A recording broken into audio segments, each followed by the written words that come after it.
بسم اللہ الرحمن الرحیم۔ آج ہمارا حج تربیتی پروگرام کا سبق نمبر 19 ہے، اور اس میں ہم طواف کے فرائض پڑھیں گے کہ طواف کے فرائض کیا ہیں۔ طواف کے 3 فرض ہیں، ان میں سے ایک فرض بھی اگر چھوٹ جائے گا تو طواف ادا نہیں ہوگا۔ نمبر 1، بیت اللہ کے اندر طواف کرنا، یہ شرط ہے طواف کی، اگر اس سے باہر طواف کیا تو وہ طواف ہی نہیں ہوگا۔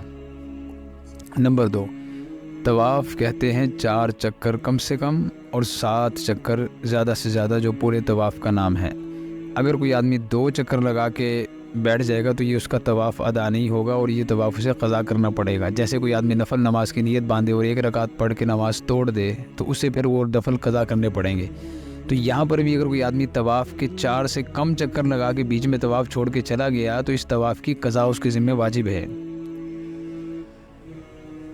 اور تیسرا یہ کہ خود طواف کرنا، یہ ہے اگرچہ سواری پہ کرے، یعنی کہ یہ ہے کہ کوئی آدمی کہے جی میں ادھر ہوٹل میں بیٹھا ہوں، بڑا تھکا ہوا ہوں، لہٰذا تم جا کے میری طرف سے طواف کر لو، تو اس صورت میں اس کی طرف سے طواف ادا نہیں ہوگا، الا یہ کہ کوئی آدمی بے ہوش ہو، اس کی بے ہوشی کی حالت میں کوئی آدمی اس کی طرف سے طواف کرے تو وہ طواف ہو جائے گا۔ لیکن صحیح آدمی، تھکا ہوا آدمی یا ہلکی پھلکی معذوری والا آدمی ہو تو اس کی طرف سے کوئی اور آدمی طواف کرے تو وہ اس کا طواف ادا نہیں ہوگا۔